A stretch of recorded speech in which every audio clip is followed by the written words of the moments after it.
महिषासुर की माता महिषी ऋषि के श्राप से पहले एक बहुत ही सुंदर गंधर्व कन्या थी। सुंदरता में वो अप्सराओं को भी मात देती थी। एक बार वो गंधर्व कन्या अपने कुछ सहेलियों के साथ एक तालाब में एक दूसरे पर पानी उछालते हुए अटखेलियां कर रही थी। तभी उस गंधर्व कन्या की नजर एक ऋषि पर पड़ी, जो वहीं तालाब के किनारे ध्यान मुद्रा में बैठकर तपस्या कर रहे थे। गंधर्व कन्या के मन में कुछ शरारत सूझी। वो चुपके से ऋषि के पास गई और वहां जानबूझकर कीचड़ युक्त पानी को उछाल उछाल कर अपनी सहेलियों के साथ अटखेलियां करने लगी। उसका उछाला हुआ पानी ऋषि के ऊपर गिरने लगा, जिससे ऋषि का ध्यान भंग हो गया। ऋषि गंधर्व कन्या के इस हरकत से क्रोधित हो उठे। वो समझ गए कि यह गंधर्व कन्या जानबूझकर ऐसा कृत्य कर रही है।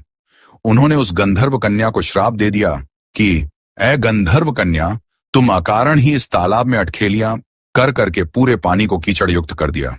ऐसा कृत्य तो भैंस करती हैं। तुम्हारे इस कृत्य से मेरा पूरा शरीर कीचड़ युक्त हो गया, जिससे मेरा तपस्या भंग हो गया है। जा, आज से तू भैंस हो जा। तुझे भैंस के जैसा काया प्राप्त हो। गंधर्व कन्या हाथ जोड़कर ऋषि से क्षमा मांगने लगी और अपना श्राप वापस लेने के लिए गिड़गिड़ाने लगी। ऋषि को उस गंधर्व कन्या पर दया आ गई। उन्होंने कहा कि मेरा श्राप तो झूठा नहीं हो सकता, पर इतना अवश्य हो सकता है कि तुम दिन के वक्त तो पूर्ण रूप से भैंस के काया में रहोगी, पर रात के वक्त अर्ध महिषी हो जाओगी। और जिस दिन तुम किसी बच्चे को जन्म दोगी, उस दिन तुम इस श्राप से पूर्ण रूप से मुक्त हो जाओगी। यह कहकर ऋषि वहां से चले गए। उसी दिन से उस गंधर्व कन्या का नाम महिषी पड़ गया।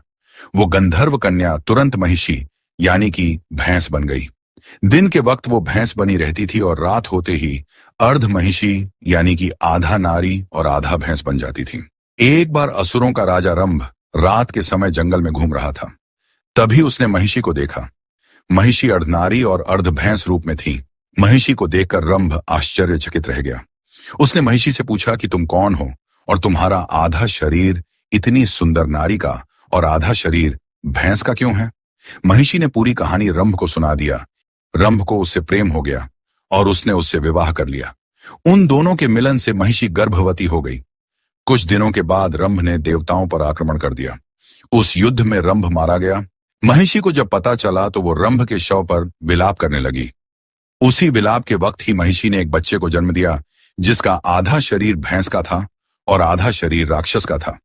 उसके इस अर्ध महिष और अर्ध असुर शरीर के कारण उसका नाम महिषासुर पड़ा। वो जब चाहे तब पूर्ण रूप से असुर बन जाता था और जब चाहे तब पूर्ण रूप से विशाल भैंसा बन जाता था। ये थी महिषासुर की जन्म की कथा।